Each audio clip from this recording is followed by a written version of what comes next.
Hello everyone, welcome to my YouTube channel CTET coaching centre. आज हम लोग जो है ज्योग्राफी के मैराथन क्लास को करने वाले हैं, जिसमें जो है चैप्टर 1 से लेकर चैप्टर 6-7 तक इस जो वीडियो में आप लोगों को देखने को मिलेगी। तो यह वीडियो जो है बहुत ही इंपॉर्टेंट हो जाती है सीटेट एग्जाम के लिए, तो आप लोग ध्यानपूर्वक पढ़िएगा क्योंकि एग्जाम में बहुत ही कम टाइम बचे हैं। तो चैप्टर नंबर 1 का नाम है पर्यावरण। आज हम लोग जो इसके बारे में पढ़ेंगे।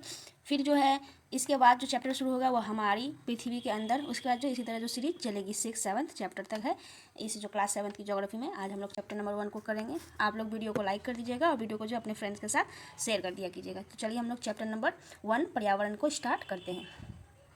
पर्यावरण पर्यावरण जो है किसी भी जीवित प्राणी के चारों ओर पाए जाने वाले लोग, स्थान, वस्तुएं एवं प्रकृति को ही पर्यावरण कहते हैं। यह प्रकृति एवं मानव निर्मित परिघटनाओं का मिश्रण होता है। प्रकृति पर्यावरण में पृथ्वी पर पाई जाने वाली जीवीय एवं अजीवीय दोनों परिस्थितियां सम्मिलित होती है, जबकि मानवीय पर्यावरण में मानव की परस्पर क्रियाएं, उनकी गतिविधियां एवं उनके द्वारा बनाई गई रचना सम्मिलित होती है। तो आई होप आप लोगों को समझ में आ गया होगा कि पर्यावरण किसे कहते हैं। उसके बाद हम लोग देखते हैं प्रकृति पर्यावरण को। प्राकृतिक जो पर्यावरण है वो क्या क्या है? भूमि, जल, वायु, पेड़ पौधे एवं जीव जंतु मिलकर प्राकृतिक पर्यावरण बनाते हैं।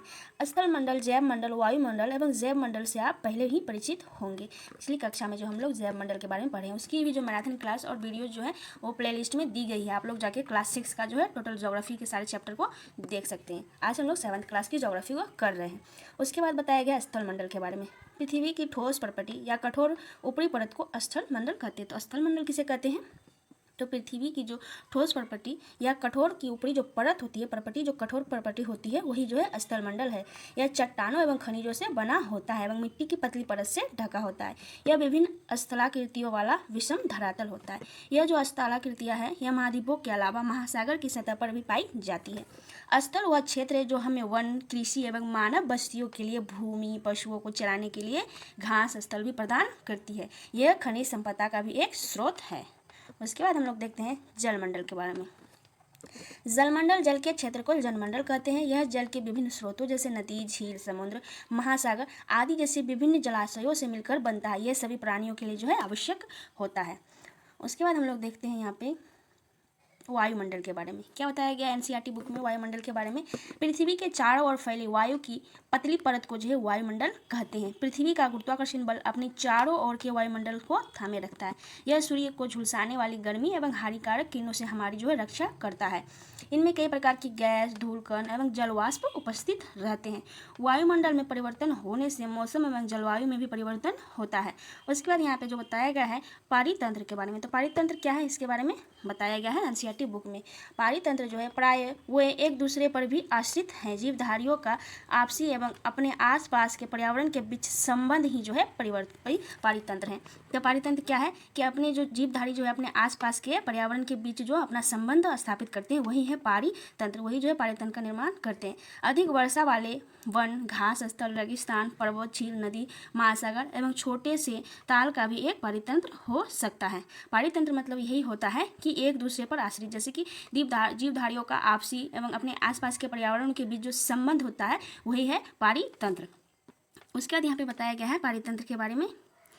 पारितंत्र वह तंत्र है जिसमें समस्त जीवधारी आपस में एक दूसरे के साथ तथा पर्यावरण के उन भौतिक एवं रासायनिक कारकों के साथ परस्पर क्रिया करते हैं जिसमें वे निवास करते हैं। यह सब ऊर्जा और पदार्थ के स्थानांतरण द्वारा संबद्ध है। उसके बाद जो है शब्द की उत्पत्ति, पर्यावरण शब्द की उत्पत्ति किस प्रकार हुई है? तो पर्यावरण यानी इन्वायरमेंट शब्द की उत्पत्ति फ्रेंच शब्द इन्वायरोनेर या इन्वायरोनेर से हुई है, जिसका अर्थ होता है पड़ोस। फिर हम लोग देखते हैं पारितंत्र वह तंत्र है, इसके बारे में तो हम लोग ऊपर ही पढ़े कि पारितंत्र वह तंत्र है जिसमें समस्त जीवधारी जो है आपस में एक दूसरे के साथ तथा पर्यावरण के उन भौतिक एवं रासायनिक कारकों के साथ परस्पर क्रिया करते हैं जिसमें वे निवास करते हैं। यह सब ऊर्जा और पदार्थ के स्थानांतरण द्वारा संबद्ध होता है। जीवीय और अजीवीय क्या है? तो सजीव प्राणियों का संसार जो है जीवीय है, जैसे कि पादप एवं जंतु। और अजीवीय क्या है? तो निर्जीव पदार्थों का संसार है जो अजीवीय है, जैसे एग्जाम्पल में स्थल। उसके बाद हम लोग देखते हैं यहाँ पे मानवीय पर्यावरण के बारे में। तो मानवीय पर्यावरण के बारे में क्या बताया गया है? मानव अपने पर्यावरण के साथ पारस्परिक क्रिया करता है और उसमें अपनी आवश्यकता के अनुसार परिवर्तन भी करता है। प्रारंभिक मानव ने स्वयं को प्रकृति के अनुरूप बना लिया था। उनका जीवन सरल था एवं आसपास की प्रकृति से उनकी आवश्यकताएं जो है पूरी हो जाती थी। समय के साथ कई प्रकार की आवश्यकताएं जो बढ़ने लगी। मानव ने पर्यावरण के उपयोग और परिवर्तन करने के कई तरीके भी सीख लिए। उसने फसल उगाना, पशुपालन एवं अस्थायी जीवन जीना सीख लिया। पहिए का आविष्कार भी हुआ। आवश्यकता से अधिक अन्न उपजाया गया। वस्तु विनिमय पद्धति का भी विकास होने लगा। व्यापार आरंभ हुआ एवं वाणिज्य का भी विकास हो गया। फिर हम लोग देखते हैं,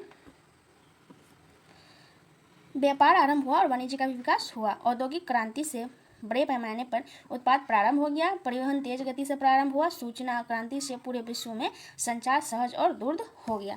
उसके बाद यहाँ पर जो इंपॉर्टेंट डेट के बारे में बताया गया, इसको याद रखिएगा कि प्रत्येक वर्ष 5 जून को जो विश्व पर्यावरण दिवस मनाया जाता है। तो विश्व पर्यावरण दिवस कब मनाया जाता है? तो 5 जून को। इस चीज़ को याद रखिएगा। फिर हम लोग चलते हैं, यहाँ पे बताया गया है वस्तु विनिमय पद्धति के बारे में। तो वस्तु विनिमय पद्धति क्या है? यह वस्तुओं की अदला बदली का व्यापार है जिसमें धन का प्रयोग नहीं होता है। वस्तु का अदला मतलब हम एक वस्तु देंगे और दूसरा जो है कोई दूसरा वस्तु देगा। इसी चीज़ को क्या कहा जाता है? वस्तु विनिमय पद्धति। उसके बाद यहाँ पे जो प्रश्न दिया गया है, इस प्रश्न को आप लोग सॉल्व करने का प्रयास कीजिए। अगर आप लोगों से क्वेश्चन बन गया है तो आप लोग जो है चैप्टर को ध्यानपूर्वक पढ़े हैं, और नहीं बन रहा है तो फिर वीडियो को दोबारा देखिएगा। इससे जो है जो चीज़ें जो है वीडियो देखते टाइम ही याद हो जाएगी। यहाँ पे जो क्वेश्चन है, निम्नलिखित में से कौन से घटक पर्यावरण के अंतर्गत शामिल है? इसमें से जो है कौन से घटक पर्यावरण के अंतर्गत शामिल है? तो पहला नंबर ऑप्शन है मनुष्य, फिर है धरातलीय स्थल कृतियाँ, मानव निर्मित वस्तुएं, और यहाँ पे जो है 4th नंबर में प्राकृतिक वस्तुएं। तो जो पर्यावरण के अंतर्गत शामिल है कौन से घटक है? तो ये सारे जो है उपरोक्त सभी घटक जो है पर्यावरण के हैं। उसके बाद हम लोग दूसरे नंबर प्रश्न को देखते हैं। निम्नलिखित में से कौन सा कथन जो है सत्य है? कौन सा कथन जो है सत्य है? सत्य के बारे में पूछ रहा है, तो चलिए प्रश्न को हम लोग देख लेते हैं कि कौन सा कथन सत्य है। तो यहाँ पे बताया गया है 2 कथन है। पहला नंबर जो है पृथ्वी के वायुमंडल का अस्तित्व उसके गुरुत्वाकर्षण बल के कारण है, और दूसरा जो ऑप्शन है वायुमंडल में परिवर्तन होने से मौसम एवं जलवायु में परिवर्तन होता है। तो दोनों में से जो है कौन सा ऑप्शन सही है? आप लोग बताइए। दोनों में से जो है उपरोक्त दोनों सही है या फिर, और तीसरा भी यहाँ पे है। तीसरा क्या है? पादप एवं जीव जंतु मिलकर जैव मंडल का निर्माण करती है। तो यहाँ पे 3 ऑप्शन दिया गया है। पृथ्वी के वायुमंडल का अस्तित्व उसके गुरुत्वाकर्षण बल के कारण होता है, या दूसरा नंबर में है वायुमंडल में परिवर्तन होने से मौसम एवं जलवायु में भी परिवर्तन होता है, और तीसरा है पादप एवं जीव जंतु मिलकर जैव मंडल का निर्माण करते हैं। तो ऑप्शन है आपके 1 और 2 सत्य है, या 2 और 3 सत्य है, या फिर 1 और 3 सत्य है, या फिर सभी सत्य है। तो आप लोगों को बताना है यहाँ पे जो है राइट आंसर क्या होगा। तो ये जो है सभी सत्य है, ये सब जो है सभी सत्य है। तो ऑप्शन नंबर डी इसका सही उत्तर होगा। फिर हम लोग देखते हैं तीसरे नंबर को। तीसरा नंबर जो प्रश्न है बहुत ही इजी प्रश्न है, आप लोग जो इसको देखिए। पर्यावरण शब्द की उत्पत्ति किस भाषा से हुई है? तो पर्यावरण शब्द की उत्पत्ति जो है किस भाषा से हुई है? तो आप लोग बताइएगा। नंबर ए फ्रेंच, या फिर जर्मन, संस्कृत, या अंग्रेजी। आप लोग बताइए इसमें से इसका सही आंसर क्या होगा। तो आप लोग अभी जस्ट पढ़े, इसका जो पर्यावरण शब्द की उत्पत्ति जो हुई है फ्रेंच भाषा से हुई है। तो इसको याद रखेगा, फ्रेंच से ही जो पर्यावरण शब्द की उत्पत्ति हुई है। फिर हम लोग चौथे नंबर प्रश्न को देखते हैं। चौथे नंबर प्रश्न में क्या बताया गया है कि निम्नलिखित में से कौन सा कथन पारितंत्र को सही तरीके से परिभाषित करता है? तो पारितंत्र की परिभाषा जो हम लोग 2-3 बार देखे इसी वीडियो में अभी जस्ट, तो आप लोगों को याद होगा। तो ऑप्शन देखते हैं। नंबर ए में क्या है? नंबर ए ऑप्शन है एक दूसरे से अन्योन्य क्रिया करने वाले जीवों का समुदाय है, या दूसरा नंबर है पृथ्वी का वह स्थान जहाँ सजीव रहते हैं। तीसरा ऑप्शन है आप लोगों का जीवधारियों का आपसी संबंध एवं पर्यावरण के बीच संबंध जिसमें वे रहते हैं, और चौथा जो आप लोगों का ऑप्शन है किसी भी भौगोलिक क्षेत्र की वनस्पति एवं प्राणी। तो आप लोगों को बताना है इनमें से जो सही उत्तर कौन सा होगा पारितंत्र का जो परिभाषा के लिए। तो इसका सही उत्तर क्या होगा? तो सही उत्तर होगा इसका सी, जीवधारियों का आपसी संबंध एवं पर्यावरण के बीच का संबंध जिसमें वे रहते हैं, यही है पारितंत्र की परिभाषा। उसके बाद हम लोग देखते हैं 5वें नंबर प्रश्न को। 5वें नंबर प्रश्न में क्या बताया गया है? तो ये जो है सूची 1 को सूची 2 से जो सुमेलित करना है। तो 5वें नंबर प्रश्न में है जैव मंडल, वायुमंडल, जलमंडल और स्थलमंडल। तो आप लोगों को बताना है इसका सही उत्तर। तो जैव मंडल जो है, जैव मंडल किससे होगा? तो पृथ्वी का वह संकीर्ण भाग, पृथ्वी का वह संकीर्ण क्षेत्र जहाँ स्थल, जल, वायु एवं जो है सभी जो मिलकर जीवन को संभव बनाते हैं, वो क्या होता है? जैव मंडल होता है। उसके बाद वायुमंडल जो है, वायुमंडल क्या करता है? वायुमंडल जो है पृथ्वी के चारों ओर फैली वायु की पतली परत है। वायुमंडल क्या है? तो वायुमंडल जो है पृथ्वी के चारों ओर फैली वायु की पतली परत है। और जैवमंडल क्या है? तो जैवमंडल अभी मैं बताई कि जैवमंडल क्या है? पृथ्वी का वह संकीर्ण क्षेत्र है जहाँ स्थल, जल एवं वायु मिलकर जीवन को संभव बनाते हैं। उसके बाद यहाँ पे जलमंडल क्या है? तो जलीय क्षेत्र, ये जो है जलमंडल है। जलीय क्षेत्र क्या है? जलमंडल है। और स्थलमंडल क्या है? पृथ्वी की ठोस परपटी या कठोर ऊपरी परत। तो इसका सही उत्तर क्या होगा? तो इसका सही उत्तर जो होगा ऑप्शन नंबर सी, 3, 1, 2, 4। फिर हम लोग जो है लास्ट क्वेश्चन को देखते हैं। लास्ट क्वेश्चन में क्या पूछा गया है?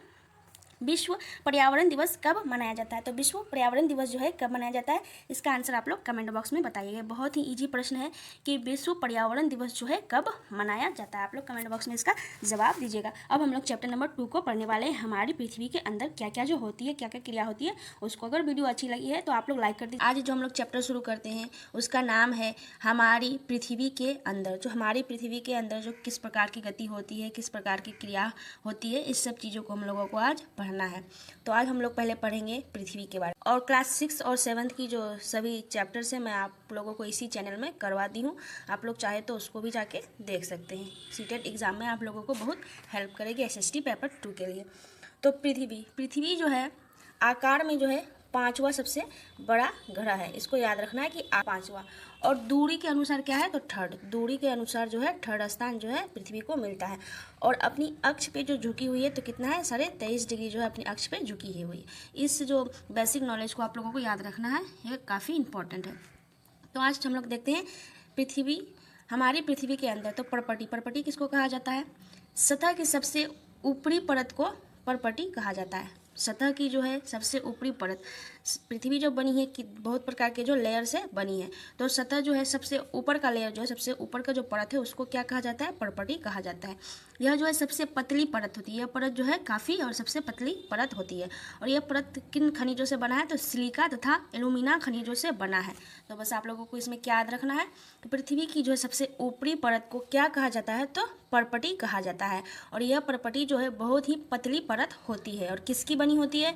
तो सिलिका तथा एल्यूमिना की बनी होती है। इसको याद रखना है आप लोगों को, बस यही चीज़ याद रखना है। फिर महासागर की परपटी के बारे में हम लोग पढ़ते हैं। अभी हम लोग किसके बारे में पढ़ते हैं? तो पृथ्वी की परपटी के बारे में पढ़े। पृथ्वी की परपटी का किससे बनी होती है? तो सिलिका तथा एल्यूमिना से बनी होती है। और यह पतली परत होती है। और पृथ्वी की जो सबसे ऊपरी परत को ही परपटी कहा जाता है। मैं बार बार चीज़ों को इसलिए बोलती हूँ ताकि आप लोगों को जो है वीडियो देखते टाइम ही चीज़ें याद हो जाए। अब हम लोग पढ़ेंगे महासागर की परपटी के बारे में। तो महासागर की परपटी किससे बनी होती है? तो सिलिका एवं मैग्नीशियम की बनी होती है। इस चीज़ को याद रखना है कि महासागर की जो परपटी है किसकी बनी होती है? तो सिलिका और मैग्नीशियम की बनी होती है। और पृथ्वी की परपटी किसकी बनी होती है? तो सिलिका और एल्यूमिना की बनी होती है। इस चीज़ को याद रखना है। परपटी के ठीक नीचे के भाग को क्या कहा जाता है? तो चलिए उसके बारे में हम लोग पढ़ते हैं। पृथ्वी के जो ठीक नीचे भाग को मेंटल कहा जाता है। पृथ्वी के ठीक नीचे भाग को क्या कहा जाता है? मेंटल। तो यह जो है कितना किलोमीटर की गहराई तक फैला होता है? तो 2900 किलोमीटर की गहराई, मतलब अंदर तक 2900 किलोमीटर अंदर तक जो है यह फैला हुआ रहता है। कौन? तो मेंटल। परपटी के जो देखिए पृथ्वी जो बहुत सारे लेयर से बनी है, तो पहले जो ऊपर वाले लेयर को परपटी कहा जाता है, उसके ठीक नीचे वाले लेयर को क्या कहा जाता है? तो मेंटल कहा जाता है। तो मेंटल जो है 2900 किलोमीटर की गहराई तक फैला हुआ है। और इसकी सबसे आंतरिक परत को क्या कहा जाता है? क्रोड कहा जाता है। इसकी सबसे आंतरिक परत को क्या कहा जाता है? तो क्रोड कहा जाता है। तो चलिए हम लोग पढ़ते हैं क्रोड किस चीज़ से बना होता है। क्रोड निकल और लोहे से बना होता है। क्रोड किससे बना होता है? तो निकल और लोहे से बना होता है। क्रोड किससे बना होता है? निकल और लोहे से बना होता है। मैं चीज़ों को बार बार इसलिए बोलती हूँ ताकि आप लोगों को याद हो जाए। क्रोड जो है इसकी त्रिज्या कितनी है? तो 3500 किलोमीटर जो है इसकी त्रिज्या। ये सब जो डाटाबेस प्रश्न है सीटेट में काफ़ी बार पूछा गया है। और आप लोग जो है इस सब चीज़ों को मुँह जुबानी याद करने का प्रयास करेंगे। एग्जाम में डायरेक्ट डाटा पूछ लिया जाएगा। क्रोड जो है निकल और लोहे से बना है। इसकी त्रिज्या कितना है? तो 3500 किलोमीटर इसकी त्रिज्या है। इसे नीफे कहा जाता है। नीफे मतलब क्या होता है? निकल और लोहा। लोहा मतलब फेरस। निकल और लोहे से जो बना है क्रोड, इसलिए इसको शॉर्ट फॉर्म में नीफे भी कहा जाता है। केंद्रीय क्रोड का तापमान और दाब काफ़ी उच्च होता है। केंद्रीय जो क्रोड है इसका तापमान जो है काफ़ी उच्च होता है। इस चीज़ को याद रखना। अब हम लोग पढ़ेंगे सेल के बारे में। सेल क्या है? पृथ्वी की प्रॉपर्टी अनेक प्रकार के सेलों से बनी होती है। तो पृथ्वी की जो प्रॉपर्टी है वो विभिन्न प्रकार के किससे बनी होती है? तो सेलों से बनी होती है। सेल जो है 3 प्रकार के होते हैं। नंबर 1 अग्नेय सेल, दूसरा अवसादी सेल और तीसरा जो है कायांतरित सेल। अग्नेय सेल को इग्नियस सेल भी कहा जाता है। अवसादी सेल को क्या कहा जाता है? सेंडिमेंटी सेल कहा जाता है। और कायांतरित सेल को क्या कहा जाता है? तो मेटामॉर्फिक सेल कहा जाता है। तो चलिए इन सेलों के बारे में हम लोग पढ़ते हैं जो काफ़ी इंपॉर्टेंट है सीटेट के लिए। अग्नेय सेल। अग्नेय सेल के बारे में क्या याद रखना है, यह द्रवित मैग्मा जो है, द्रवित मैग्मा ठंडा होकर ठोस हो जाता है। इस प्रकार बने सेल को क्या कहा जाता है, अग्नेय सेल कहा जाता है। तो अग्नेय सेल किस प्रकार बनता है, तो द्रवित मैग्मा जो है, द्रवित मैग्मा ठंडा होकर ठोस रूप ले लेता है और इस प्रकार ही बने सेल को कौन सा सेल कहा जाता है, तो अग्नेय सेल कहा जाता है। इसे प्राथमिक सेल भी कहा जाता है। अग्नेय सेल को जो है प्राथमिक सेल भी कहा जाता है। और अग्नेय सेल भी दो प्रकार के होते हैं, एक होता है अंतर्भेदी सेल, दूसरा होता है बहिर्भेदी सेल। तो चलिए इसको भी पढ़ते हैं। तो अग्नेय सेल में बेसिकली क्या याद रखना है आप लोगों को कि अग्नेय सेल जो किस प्रकार बनता है, तो जो द्रवित मैग्मा है, ये जो द्रवित मैग्मा है ये ठंडा होकर जो है ठोस रूप प्राप्त कर लेता है। ठोस रूप में ये जो है परिवर्तित हो जाता है द्रवित मैग्मा, और इसी को क्या कहा जाता है, तो अग्नेय सेल कहा जाता है। इस सब चीज़ को आप लोग जो है दिमाग में एक फिगर आउट करते चलिएगा, तो चीज़ें जो है ज़्यादा टाइम तक याद रहेगी। तो हम लोग अब अग्नेय सेल के दो प्रकार के बारे में पढ़ते हैं। एक क्या है, अंतर्भेदी सेल, और दूसरा है बहिर्भेदी सेल। अंतर्भेदी सेल किसको कहा जाता है, जो लावा या मैग्मा पृथ्वी के अंदर ही ठंडा होता है उसे अंतर्भेदी सेल कहा जाता है। तो जो ये मैग्मा है, ये जो बाहर जो ठोस रूप लेती है, इसको क्या कहा जाता है, तो अग्नेय सेल कहा जाता है। और ये मैग्मा जो है, कुछ मैग्मा जो पृथ्वी के बाहर ठंडा होती है और कुछ मैग्मा जो है पृथ्वी के अंदर ही ठंडा हो जाती है। तो जो अंदर ठंडा हो जाती है जो मैग्मा, उसको क्या कहा जाता है, अंतर्भेदी सेल कहा जाता है। और ये जो है आकार में बड़ा होता है, ये सब जो सेल है आकार में बड़ा होता है। कौन, तो अंतर्भेदी सेल। इसके एग्जाम्पल कौन है, तो ग्रेनाइट। ग्रेनाइट क्या है, तो अंतर्भेदी सेल है। उसके बाद बहिर्भेदी सेल के बारे में पढ़ते हैं। जो मैग्मा पृथ्वी से बाहर आकर ठंडा होता है उसे क्या कहा जाता है, तो बहिर्भेदी सेल कहा जाता है। और ये जो आकार में छोटा होता है, तो ये जो है बाहर में आकर के ठंडा हुआ है, तो इसको क्या कहा जाएगा, इसको कहा जाएगा बहिर्भेदी सेल। और आकार में क्या होता है, छोटा होता है। तो आई होप आप लोगों को याद हो गया होगा, अग्नेय सेल के दो प्रकार होते हैं, एक अंतर्भेदी सेल और एक बहिर्भेदी सेल। जो अंदर में मैग्मा ठंडा होता है उसको अंतर्भेदी सेल कहा जाता है, और जो बाहर में ठंडा होता है उसको बहिर्भेदी सेल कहा जाता है। और बाहर वाला जो है उसका आकार जो है छोटा होता है, और अंदर वाले सेल का जो आकार है वो बड़ा होता है। और अंदर वाले सेल का जो एग्जाम्पल है वो मुख्य रूप से ग्रेनाइट को माना जाता है। उसके बाद हम लोग देखते हैं अब दूसरे सेल को, जिसका नाम है अवसादी सेल। अवसादी सेल के बारे में क्या बताया गया है, जो सेल लुढ़क कर, चटक कर तथा एक दूसरे से टकरा कर छोटे छोटे टुकड़ों में टूट जाते हैं, इन छोटे कणों को अवसाद कहा जाता है। जो सेल है लुढ़क कर, कोई सेल चटक कर, या कोई सेल जो एक दूसरे से टकरा कर जो छोटे छोटे टुकड़ों में टूट जाता है, जो ये सेल है एक बड़ा सेल है और टकरा कर या फिर किसी से लुढ़क कर ये जो छोटे छोटे कणों में जो है विभाजित, छोटे छोटे टुकड़ों में जो विभाजित हो जाता है, तो इसको क्या कहा जाता है, तो इसको कहा जाएगा अवसाद। क्योंकि ये शेष बच गया है तो इसको जो अवसाद कहा जाएगा। तो इससे याद रखना है आप लोगों को, यही सब क्या है, तो अवसादी सेल का निर्माण करता है ये सब। तो क्या इसमें याद रखना है कि अवसादी सेल किसको कहा जाता है, तो जो लुढ़क कर या फिर एक दूसरे से टकरा कर छोटे छोटे जो टुकड़ों में है विभाजित हो जाता है, इन छोटे कणों को ही जो है अवसादी सेल कहा जाता है। इसका एग्जाम्पल क्या है, तो बलुआ पत्थर और जीवाश्म। इसके दो मुख्य रूप से उदाहरण है, एक है बलुआ पत्थर और दूसरा है जीवाश्म। जो जीवाश्म किसको कहा जाता है, तो जीवाश्म जो है सेलों की परतों में दबे मृत पौधे एवं जंतुओं के अवशेषों को क्या कहा जाता है, जीवाश्म कहा जाता है।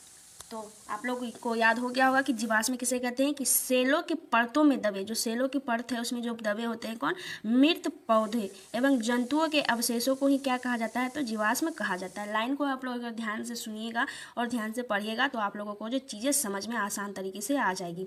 अवसादी सेल के उदाहरण क्या क्या है, तो जीवाश्म है और बलुआ पत्थर है। इस चीज़ को याद रखना है आप लोगों को। फिर चलिए हम लोग तीसरे नंबर जो है सेल को पढ़ते हैं, कायांतरित सेल को। कायांतरित सेल जो है अग्नेय एवं अवसादी सेल उच्च ताप एवं दाब के कारण कायांतरित सेलों में परिवर्तित जो है हो सकती है। कायांतरित सेल जो है अग्नेय एवं अवसादी सेल जो है उच्च ताप एवं दाब के कारण कायांतरित सेलों का जो है रूप ले लेती है। इसका जो उदाहरण है, चिकनी मिट्टी स्लेट में परिवर्तित हो जाती है और चूना पत्थर जो है संगमरमर में परिवर्तित हो जाती है। तो इसमें क्या याद रखना है कि कायांतरित सेल जो है अग्नेय एवं अवसादी सेल जो उच्च दाब एवं ताप में कायांतरित सेलों में परिवर्तित हो जाती है। और कैसे होती है, तो चिकनी मिट्टी जो पहले है तो वो कायांतरित होकर क्या बन जाती है, तो स्लेट में परिवर्तित हो जाती है और चूना पत्थर संगमरमर में परिवर्तित हो जाती है। इस चीज़ को याद रखना है। उसके बाद एक पॉइंट जो है एनसीईआरटी में दिया गया है कि लाल किला किससे बनी है, तो लाल बलुआ पत्थर से बनी है। लाल किला किससे बनी है, तो लाल बलुआ पत्थर से लाल किला बनी है। उसके बाद पृथ्वी के जो 3 परतें हैं इसको याद रखिएगा आप लोग, कौन कौन है, एक है पर्पटी, दूसरा है मेंटल, तीसरा है क्रोड। याद रखना है, पहले है पर्पटी, मेंटल और क्रोड। तो आप लोगों को चीज़ें जो है याद हो गई होगी मेरी। और उससे पहले जो है मैं क्लास 6 की हिस्ट्री, पॉलिटी, ज्योग्राफी तीनों जो सब्जेक्ट के नोट्स हैं इसी चैनल में अपलोड कर दी हूँ, आप लोग उसको भी देख लीजिएगा। एग्ज़ाम काफ़ी नज़दीक है, तो चलिए हम लोग बिना टाइम वेस्ट किए अपना क्लास शुरू करते हैं। तो चैप्टर 3 है ज्योग्राफी क्लास 7th की, और नाम है इसका क्या, तो हमारी बदलती पृथ्वी। हमारी बदलती पृथ्वी जो है बहुत ही कॉन्सेप्ट बेस्ड जो चैप्टर है, इसको अच्छे से आप लोग पढ़ लीजिएगा, बुक वाले चैप्टर को भी, और फिर ये जो है शॉर्ट नोट को पढ़िएगा तो काफ़ी आप लोगों को हेल्प होगी। तो इसमें पृथ्वी की गतियों के बारे में बताया गया है, हिमनद के कार्य के बारे में बताया गया है, पवन के कार्य बताए गए हैं, समुद्री तरंग के कार्य बताए गए हैं, इन सब चीज़ों को बताया गया है। फिर नदी के कार्य को बताया गया है। तो आप लोग बुक को पढ़ लीजिएगा, फिर इस शॉर्ट नोट्स को देखिएगा तो काफ़ी हेल्प होगा। अब उतना टाइम नहीं है कि आप लोग बुक पढ़ सके, तो कोशिश करिए कि चीज़ें जो है वीडियो देखते टाइम ही सी वीडियो से आप लोगों को जो याद हो जाए। तो पृथ्वी की गतियाँ। पृथ्वी की जो गति है वो मुख्य रूप से 2 प्रकार से होती है। एक होती है अंतर्जनित बल और दूसरा होता है बहिर्जनित बल। इन दोनों प्रकार से जो है पृथ्वी गति करती है। याद रखना है बेसिकली आप लोगों को क्या पूछेगा कि पृथ्वी जो है अपनी गति किस प्रकार से करती है, तो 2 प्रकार से, एक अंतर्जनित बल द्वारा, एक बहिर्जनित बल द्वारा। अंतर्जनित बल द्वारा में इसको भी जो है 2 भागों में बांटा गया है अंतर्जनित बल को भी, एक है आकस्मिक बल और दूसरा है पटल विरूपण बल। ये सब जो है फिगर आउट आप लोगों को एनसीईआरटी बुक में देखने को मिलेगा। आप लोग अगर देखे होंगे तो याद आ रहा होगा कि इस प्रकार से जो है फिगर दिया गया है समझाने के लिए, तो मैं उसी चीज़ को फेयर में उतारी हूँ। तो आकस्मिक बल और पटल विरूपण बल क्या होता है, तो भूकंप जो है, ज्वालामुखी, भूस्खलन, इन सब जो ये सब जो क्रियाएं होती है ये सब क्या है, तो आकस्मिक बल है। और पटल विरूपण बल क्या है, तो पर्वत निर्माणकारी बल जो है पर्वत विरूपण बल कहलाता है। और बहिर्जनित बल में क्या होता है, तो अपर्दन और निक्षेपण होता है। तो अपर्दन और निक्षेपण कहाँ होता है, तो नदी या बहता जल में, पवन में, समुद्री तरंग में और हिमनद में। बहिर्जनित बल अपर्दन और निक्षेपण द्वारा होता है। तो इस कहाँ मिलता है यह देखने को, तो नदी, पवन, समुद्री तरंग, हिमनद इत्यादि में। और अंतर्जनित बल को 2 भागों में बांटा गया है, आकस्मिक बल और पटल विरूपण बल। तो पटल विरूपण बल में क्या क्या है, तो पर्वत निर्माणकारी जितने भी बल होते हैं वो पटल विरूपण बल में आता है। और आकस्मिक बल क्या है, तो भूकंप, ज्वालामुखी, भूस्खलन, ये सभी क्रियाएं जो है आकस्मिक बल के अंतर्गत आता है। फिर हम लोग देखते हैं भूकंपीय तरंग 3 प्रकार के होते हैं। तो आप लोगों को पूछा जाएगा एग्जाम में कि भूकंपीय तरंग कितने प्रकार के होते हैं, या फिर उसके नाम दिए रहे होते हैं। भूकंपीय तरंग कितने प्रकार के होते हैं, तो 3 प्रकार के होते हैं, पी तरंग या अनुदैर्ध्य तरंग, एस तरंग या अनुप्रस्थ तरंग, और एल तरंग या पृष्ठीय तरंग। तो एल तरंग, एस तरंग और पी तरंग, 3 प्रकार के भूकंपीय तरंग होते हैं, पी तरंग, एस तरंग और एल तरंग। पी तरंग को अनुदैर्ध्य तरंग भी कहा जाता है, और जो है एस तरंग को अनुप्रस्थ तरंग कहा जाता है, और जो एल तरंग है उसको पृष्ठीय तरंग भी कहा जाता है।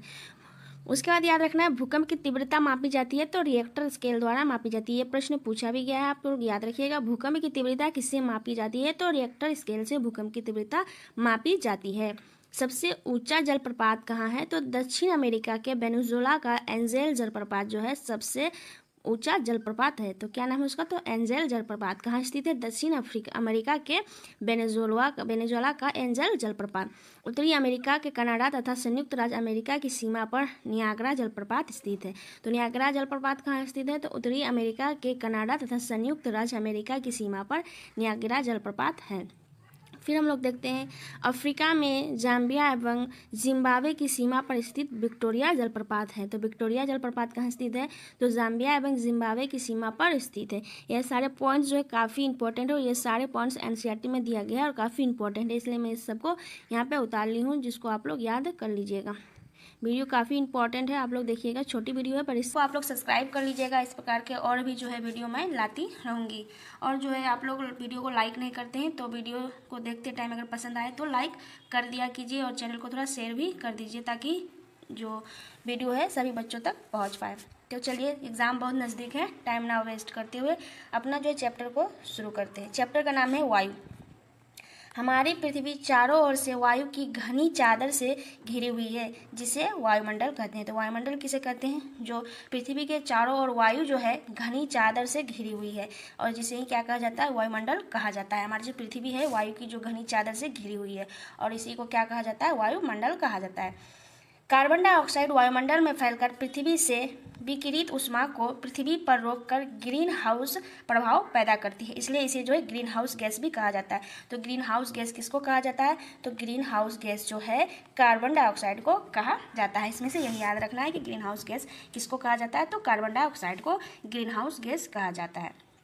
उसके बाद देखते हैं वायुमंडल में जो विभिन्न प्रकार की गैसें पाई जाती है, तो कितना कितना परसेंट पाई जाती है, इसको देख लेते हैं। डाटा बेस्ड है, आप लोग याद रखिएगा कि कितना परसेंट क्या कौन सी गैस मिलती है, एग्जाम में बहुत बार पूछ लिया जाता है। तो वायुमंडल में गैस कितना है, नाइट्रोजन है 78%, 78% जो है नाइट्रोजन है वायुमंडल में। फिर जो है ऑक्सीजन जो है 21% ऑक्सीजन है। फिर कार्बन डाइऑक्साइड कितना है, तो 0.03% जो है कार्बन डाइऑक्साइड है।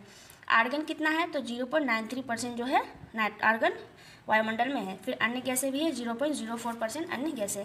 तो सबसे ज़्यादा कौन सा गैस है पृथ्वी वायुमंडल में, तो नाइट्रोजन, इसको याद रखना है। कितना परसेंट है इसका, तो 78%। इसमें आप लोगों को दो चीज़ याद रखना है, एक नाइट्रोजन कितना मिलता है और एक ऑक्सीजन कितना मिलता है। तो नाइट्रोजन कितना मिलता है, तो 78% और ऑक्सीजन 21%, याद रखना है। उसके बाद यहाँ बताया गया है नाइट्रोजन और ऑक्सीजन सबसे ज़्यादा वायुमंडल में मिलती है। तो नाइट्रोजन गैस और ऑक्सीजन जो है सबसे ज़्यादा पृथ्वी के वायुमंडल में मिलती है। तो नाइट्रोजन का परसेंट याद रखना है 78% और ऑक्सीजन 21% और अन्य गैसें जो पाई जाती हैं, आप लोग जो है याद कर लीजिएगा इस चीज़ को। उसके बाद हम लोग देखते हैं एनसीईआरटी बुक में बताया गया है वायु चक्र के बारे में। तो चलिए इसको हम लोग जानते हैं वायु चक्र क्या है, कैसे होती है।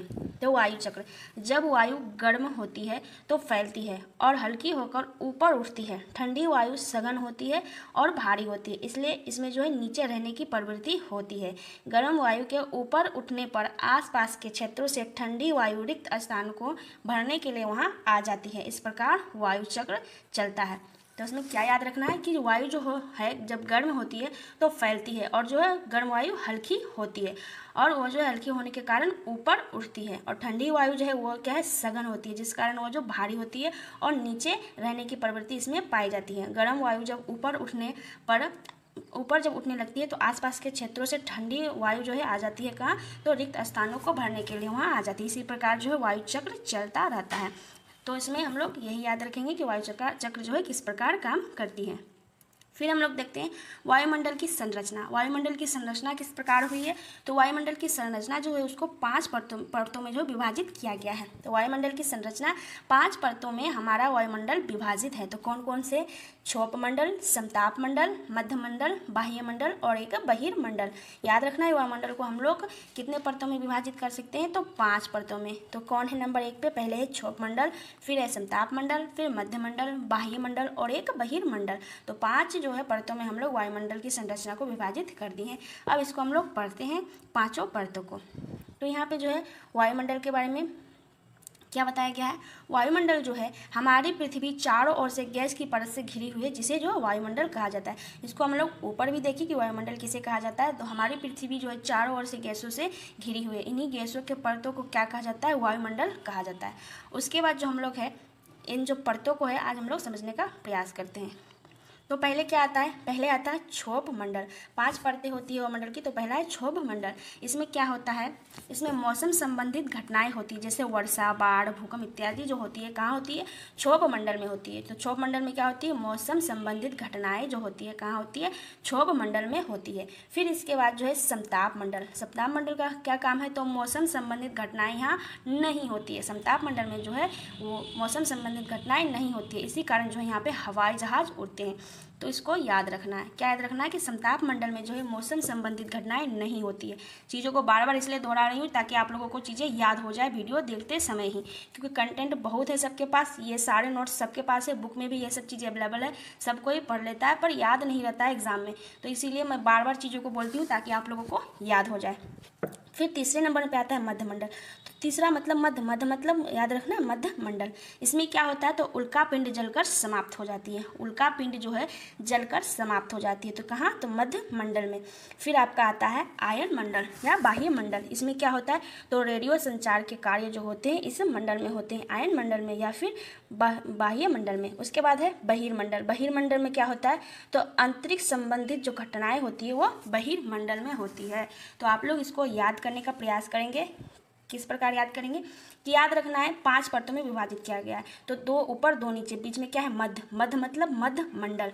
और जो हम लोग रहते हैं तो क्षोभ मंडल में जो है मौसम संबंधित घटनाएं होती है। क्षोभ मंडल में क्या होती है, मौसम संबंधित घटनाएं होती है, वर्षा, बाढ़, भूकंप इत्यादि जितना भी मौसम संबंधित घटनाएं है वो जो है क्षोभ मंडल में होती है। इससे ऊपर जाइएगा तो हम लोग से ऊपर क्या उड़ता है, हवाई जहाज उड़ता है। तो यहाँ पे मौसम संबंधित घटनाएं नहीं होती है। कहाँ, तो समताप मंडल में, जो क्षोभ मंडल के ठीक ऊपर पाया जाता है समताप मंडल, यहाँ जो है मौसम संबंधित घटनाएं नहीं होती है, जिस कारण यहाँ पे हवाई जहाज उड़ते हैं। 2 हो गया। अब क्या आया बीच में, मध्यमंडल। मध्यमंडल में क्या है कि उल्कापिंड जलकर समाप्त हो जाता है। जो हम लोग कहते हैं ना कि तारा टूट गया, तो वही है उल्कापिंड। उल्कापिंड जो है जलकर समाप्त हो जाता है कहाँ, मध्यमंडल में। फिर उससे ऊपर हम लोग जाएंगे तो आयन मंडल या फिर बाह्य मंडल इसको कहा जाता है। इसमें रेडियो संचार संबंधित घटनाएं होती है। फिर जो है लास्ट में 5वें नंबर पे बहिर्मंडल। इसमें क्या होता है, तो अंतरिक्ष संबंधित क्रिया जो होती है बहिर्मंडल में। आप लोग 2-4 बार वीडियो को जो है देखिएगा पॉज कर करके, तो चीज़ें जो है याद हो जाएगी, या फिर कॉपी में नोट डाउन कर लीजिए। फिर हम लोग देखते हैं अब वायुमंडल की जो कुछ विशेष बातें हैं उसको देख लेते हैं। वायुमंडल जो है 1600 किलोमीटर की ऊंचाई तक फैला है। हमारा जो वायुमंडल है वो कितने किलोमीटर की ऊंचाई तक फैला है, तो 1600 किलोमीटर की। मैं डाटा इसलिए लिखी हूँ क्योंकि एनसीईआरटी में दिया गया है इस चीज़ को, तो इसलिए काफ़ी इंपॉर्टेंट हो जाता है। तो आप लोग याद रखिएगा, वायुमंडल जो है 1600 किलोमीटर की ऊंचाई तक फैली हुई है। वायुमंडल मुख्यतः ऑक्सीजन तथा नाइट्रोजन से बना है। तो ऑक्सीजन कितना मिलता है और नाइट्रोजन कितना मिलता है, तो नाइट्रोजन मिलता है 78% और ऑक्सीजन आपका हो गया 21%। इस डाटा को जो याद रखना है, तो मुख्यतः क्या पाया जाता है, तो नाइट्रोजन पाया जाता है वायुमंडल में 78%, और सेकंड में कौन आता है, तो ऑक्सीजन। दोनों गैस जो है प्रमुख गैस है जो वायुमंडल में पाई जाती है। देखिए वहाँ पे ऑक्सीजन की मात्रा दी हुई है 21% और नाइट्रोजन की मात्रा दी हुई है 78%। अन्य गैस जैसे कार्बन डाइऑक्साइड, आर्गन इत्यादि की मात्रा जो है 1% रखा गया है अनुमानतः। उसके बाद यहाँ पे क्या बताया गया है, नाइट्रोजन। नाइट्रोजन का क्या काम है, तो नाइट्रोजन मनुष्य की वृद्धि के लिए आवश्यक है। कार्बन डाइऑक्साइड पौधे की वृद्धि के लिए आवश्यक है। नाइट्रोजन जो है मनुष्य की वृद्धि के लिए आवश्यक है, कार्बन डाइऑक्साइड जो है पौधे की वृद्धि के लिए आवश्यक है। तो आप लोगों को यहाँ से याद रखना है। फिर घनत्व, वायुमंडल के समुद्री तल पर सबसे अधिक होती है और जैसे जैसे ऊपर जाती है या तेजी से क्या होती है, घटती है। तो घनत्व क्या है, वायुमंडल का घनत्व जो है समुद्री तल पर सबसे अधिक होती है। समुद्री तल पर क्या होती है, सबसे अधिक होती है। और जैसे जैसे जो ये ऊपर जाने लगती है तो तेजी से जो क्या है, घट जाती है। तेजी से क्या होती है, घट जाती है। क्या याद रखना है कि वायुमंडल का जो घनत्व है वो समुद्री तल पर सबसे अधिक होती है और जैसे जैसे जो है ऊपर की ओर जाती है तो तेजी से क्या होता है, घटने लगती है। इस चीज़ को याद रखना है क्योंकि इससे जो प्रश्न पूछा गया है, तो आप लोग याद रखिएगा। फिर जो है यहाँ पे ऊपर जाने पर तापमान भी घटता है। ऊपर जाने पर क्या होता है, तापमान घटने लगता है। ये सब पॉइंट जो एनसीईआरटी में दिया गया है मैं नोट की हूँ। ये सब जो है कि आप लोगों को छान करके जो चीज़ दिया जाता है वही है। होता है कि बुक नहीं पढ़ पाता है तो ये जो है नोट्स उसको बहुत बेनिफिट करेगा, और जो बुक पढ़ लिया उसके लिए तो और भी ये जो है हलवा का काम करेगा, बहुत ही अच्छा है। ऊपर जाने पर तापमान भी जो है घटता है। ऊपर जाने पर क्या होता है, तापमान घटता है। वायु जो है उच्च दाब से निम्न दाब की ओर बहती है। वायु क्या है, तो उच्च दाब से निम्न दाब की ओर बहती है। ये पॉइंट काफ़ी इंपॉर्टेंट है, एनसीईआरटी में पॉइंट दिया गया है और सीटेट एग्जाम में भी यह पूछा गया है। शायद जनवरी वाला जो एग्ज़ाम हुआ था 2024 में, तो उसमें पूछा गया था। वायु जो है उच्च दाब से निम्न दाब की ओर बहती है। तो याद रखना है वायु क्या होती है, उच्च दाब से निम्न दाब की ओर बहती है। फिर पवन क्या है, तो गतिशील वायु को पवन कहा जाता है। पवन किसको कहा जाता है, गतिशील वायु। जो बहती है हवा, जो गति करती है, तो गतिशील वायु को क्या कहा जाता है, पवन कहा जाता है। और पवन का जो नाम है उसका नाम दिया जाता है। पवन का नाम जो है दिशा संबंधित नाम होता है। पवन जैसे पश्चिम की ओर बहेगी तो उसको कहा जाता है पछुआ हवा, और जो पूर्व की ओर बहेगी तो पूर्वी हवा। इस तरह से नाम दिया जाता है। तो दिशा के अनुसार पवन का नाम होता है, इस चीज़ को याद रखना है। और गतिशील वायु को क्या कहा जाता है, पवन कहा जाता है। पृथ्वी के प्रमुख परिमंडल, तो पृथ्वी के प्रमुख परिमंडलों को जो हम लोग पिछले वाली क्लास में कर चुके हैं, क्लास 6 के एनसीईआरटी में। आप लोग जो है इसको देख लीजिएगा जाकर के। क्लास 6 से एनसीईआरटी ज्योग्राफी होगी, उसमें जो पृथ्वी के परिमंडल को मैं पढ़ा चुकी हूँ, आप लोग देख लीजिएगा। उसके बाद हम लोग देखते हैं कुछ पॉइंट्स को जो एनसीईआरटी में दिया गया है। तो क्या है, नाइट्रोजन वायु में सर्वाधिक पाई जाने वाली गैस है। जब हम सांस लेते हैं तब फेफड़ों में कुछ नाइट्रोजन भी ले जाते हैं और फिर उसे बाहर निकाल देते हैं, परंतु पौधों को अपने जीवन के लिए नाइट्रोजन की आवश्यकता होती है। वे सीधे जो है वायु से नाइट्रोजन नहीं ले पाते हैं। मृदा तथा कुछ पौधे की जड़ों में रहने वाले जीवाणु वायु से नाइट्रोजन लेकर इसका स्वरूप बदल देते हैं, जिससे पौधे इसका प्रयोग कर सके। इस पॉइंट को याद रखिएगा, इससे जो है प्रश्न भी पूछा गया है। तो क्या याद रखना है कि नाइट्रोजन जो है वायु में सर्वाधिक पाई जाने वाली वाली गैस है। जब हम सांस लेते हैं तो फेफड़ों में जो है कुछ नाइट्रोजन भी चले जाते हैं और फिर उसे जो हम लोग बाहर निकाल देते हैं। परंतु पौधे जो है अपने जीवन के नाइट्रोजन की आवश्यकता होती है पौधों को, और वे जो है किंतु सीधे रूप से नाइट्रोजन को नहीं ले पाते। कौन? तो पौधे। तो वह किस प्रकार लेते हैं? तो मृदा तथा कुछ पौधों की जड़ों में रहने वाले जीवाणु वायु से नाइट्रोजन लेकर इसका स्वरूप बदल देते हैं और फिर पौधे जो है इसका यूज करते हैं। इस चीज़ को याद रखना है। फिर हम लोग चलते हैं तापमान। तो तापमान क्या है? हम प्रतिदिन जिस तापमान का अनुभव करते हैं वो वायुमंडल का तापमान होता है। तो हम लोग कहते हैं ना कि वो गर्मी लग रहा है, ठंडा लग रहा है, वर्षा आ गया, जो जिस तापमान का हम लोग प्रतिदिन जो महसूस करते हैं, अनुभव करते हैं, वही है वायुमंडल का तापमान। तापमान को मापने की मानक इकाई क्या है? तो डिग्री सेल्सियस है। तो इस चीज़ को याद रखना है कि तापमान को मापने की इकाई का नाम क्या है? तो डिग्री सेल्सियस। इसका आविष्कार एंडर्स सेल्सियस ने किया था, इसलिए इसको जो डिग्री सेल्सियस नाम पड़ा है। तो तापमान को मापने की इकाई क्या है? तो डिग्री सेल्सियस। सेल्सियस पैमाने पर जल 0 डिग्री सेल्सियस पर जमता है और 100 डिग्री सेल्सियस पर उबलता है। यह पॉइंट एनसीईआरटी में दिया गया है, मैं नोट कर ली हूँ, आप लोगों को भी हेल्प करेगी। तो इसे याद रखना है, सेल्सियस पैमाने पर जल जो है 0 डिग्री सेल्सियस पर जमता है और जो है 100 डिग्री सेल्सियस पर उबलता है। काफ़ी इंपॉर्टेंट पॉइंट्स हैं। तो 0 डिग्री सेल्सियस पर जमता है जल और 100 डिग्री सेल्सियस पे जो है उबलता है, याद रखना है। फिर यहाँ पे नोट है, ये क्या है? चांद पर वायु नहीं होती, अतएव वहाँ जो है वायुमंडल भी नहीं होती है। अंतरिक्ष यात्री जब चांद पर जाते हैं तो वह विशेष रूप से सुरक्षित हवा से भरी हुई अंतरिक्ष पोशाक पहनते हैं। यदि वह यह पोशाक नहीं पहनेंगे तो क्या होगा? उनका शरीर में विपरीत बल लगने के कारण उनकी रक्त शिराएं फट सकती है, जिससे अंतरिक्ष यात्री को रक्त स्रावित हो सकता है, जिससे जो अंतरिक्ष यात्री की रक्त स्रावित हो सकती है। तो इसी कारण है जो अंतरिक्ष यात्री अपने साथ जो अंतरिक्ष पोशाक पहन के जाते हैं। क्यों? क्योंकि अगर अतिरिक्त बल, विपरीत बल लगने के कारण इसकी रक्त शिराएं जो फट सकती है। तो इस चीज़ को याद रखना है। उसके बाद हम लोग देखते हैं पवन। तो वह पवन क्या है? उच्च दाब क्षेत्र से निम्न दाब क्षेत्र की और वायु की गति को पवन कहते हैं। तो गतिशील वायु को क्या कहते हैं? तो पवन कहते हैं। और पवन कैसे बहती है? तो उच्च दाब क्षेत्र से निम्न दाब क्षेत्र की ओर वायु गति करती है। पवन की मुख्य 3 प्रकार होते हैं। पवन को जो मुख्यतः 3 प्रकार में विभाजित किया जा सकता है। तो चलिए उन तीनों प्रकारों को हम लोग देखते हैं। नंबर 1 पे अस्थायी पवने। अस्थायी पवने क्या है? तो व्यापारिक पश्चिमी एवं पूर्वी पवने स्थानीय पवने हैं। तो स्थानीय पवन कौन कौन से? तो व्यापारिक पश्चिमी एवं पूर्वी पवने क्या है? स्थानीय पवने हैं। यह वर्ष भर लगातार निश्चित दिशा में ही चलती रहती है, यह है स्थानीय पवने। उसके बाद हम लोग दूसरे नंबर को देखते हैं। तो दूसरे नंबर पर आती है मौसमी पवने। मौसमी पवने में क्या है?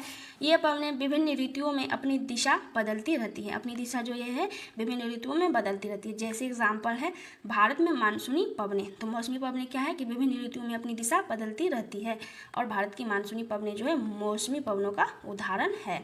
उसके बाद हम लोग देखते हैं स्थानीय पवनें। स्थानीय पवनें में क्या आती है? तो ये वे पवनें हैं किसी छोटे क्षेत्र में वर्ष या दिन के किसी विशेष समय में चलती है। इस प्रकार के पवन को क्या कहा जाता है? तो स्थानीय पवन कहा जाता है। एग्जाम्पल में स्थल एवं समुद्री समीर। ये पवनें किसी छोटे क्षेत्र में वर्ष या दिन के किसी विशेष समय में चलती है। इस प्रकार के पवन को क्या कहा जाता है? स्थानीय पवन कहा जाता है। तो चलिए हम लोग एक प्रश्न को यहाँ पे डील करते हैं। तो आप लोगों को जो इसका उत्तर कमेंट बॉक्स में देना है। तो चलिए हम लोग पढ़ते हैं। निम्नलिखित कथनों पर विचार कीजिए। निम्नलिखित कथनों पर है जो विचार करें। तो नंबर 1 कथन क्या है? वायुमंडल में सबसे अधिक नाइट्रोजन गैस पाई जाती है। जब दूसरा नंबर है जब हम सांस लेते हैं तब ऑक्सीजन के साथ फेफड़ों में कुछ नाइट्रोजन ले जाते हैं। तीसरे नंबर पे है पौधे अपने जीवन के लिए नाइट्रोजन की आवश्यकता को सीधे वायुमंडल से पूरा करते हैं। उपरोक्त कथनों में से आप लोगों को सत्य कथन का जो है चयन करना है। प्रश्न को आप लोग फिर से पढ़ लीजिएगा। तीनों जो ऑप्शन आप लोग पढ़ लीजिएगा, नंबर 1, 2, 3 तीनों ऑप्शन को पढ़िएगा। उसके बाद जो यहाँ पे सत्य कथन का चयन करना है। उपरोक्त में से कौन सा या कौन से कथन सत्य हैं। तो आप लोगों के ऑप्शंस यहाँ दिए गए हैं, आप लोग याद ध्यान से पढ़िएगा। उसके बाद इसका जो है उत्तर देने का प्रयास कीजिएगा। इसका जो ऑप्शन है केवल 1 और 2, या फिर यहाँ पे दूसरे नंबर पे है केवल 2 या 3, फिर तीसरे में है 1 या 3 और चौथे में 1, 2 तीनों सही है। तो आप लोगों को जो इसका आंसर कमेंट बॉक्स में देना है। तो आप लोगों को इस क्वेश्चन को ध्यान से पढ़िएगा और इसका आंसर जो है देने का प्रयास कीजिएगा। अगर वीडियो ऐसी लगी है तो लाइक। क्लास 7 ज्योग्राफी को जो चैप्टर नंबर 5 है और चैप्टर का नाम है जल। इससे जो है बहुत सारे प्रश्न सीटेट एग्जाम में देखने को मिलते हैं। तो चलिए आज हम लोग इस चैप्टर को शुरू करते हैं। आप लोगों से एक रिक्वेस्ट है कि अगर आप लोगों को वीडियो पसंद आती है तो आप लोग जो वीडियो को लाइक कर दिया कीजिए और वीडियो को जो है शेयर कर दिया कीजिए, ताकि जो वीडियो सभी बच्चों के पास पहुँच जाए। तो चलिए आज हम लोग शुरू करते हैं।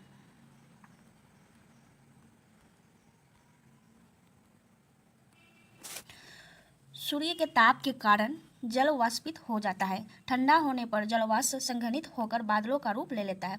सूर्य की जो ताप के कारण जो है जल क्या होता है, वाष्पित हो जाता है, और ठंडा होने पर जल वाष्प जो है संघनित होकर बादलों का रूप ले लेता है। यहाँ से यह वर्षा, हिम अथवा सहिम वृष्टि के रूप में धरती या समुद्र पर नीचे गिरती है। जिस प्रक्रम में जल लगातार अपने स्वरूप को बदलता रहता है और महासागरों, वायुमंडल एवं धरती के बीच चक्कर लगाता रहता है, उसको ही जल चक्र कहा जाता है। तो एनसीईआरटी बुक में जो है जल चक्र के बारे में बताया गया है। यहाँ पे जो है एक फिगर भी दिया गया है, आप लोगों के पास अगर होगा तो देख सकते हैं, उसमें जल चक्र को बताया गया है। तो किस प्रकार जल चक्र होता है, सूर्य जो है ताप के कारण जल को वाष्पित करता है और ठंडा होने के बाद जो है जलवाष्प संघनित हो जाता है और संघनित होने के बाद बादल का रूप ले लेता है। यहाँ जो है वर्षा, हिम अथवा सहिम वृष्टि के रूप में धरती या समुद्र पर नीचे गिरता है। जिस प्रक्रम में जल लगातार अपने स्वरूप को बदलता रहता है और महासागरों, वायुमंडल एवं धरती के बीच चक्कर लगाता रहता है, उसी को क्या कहा जाता है, जल चक्र कहा जाता है। इस चीज़ को याद रखिएगा। चलिए फिर हम लोग दूसरी चीज़ों को देखते हैं।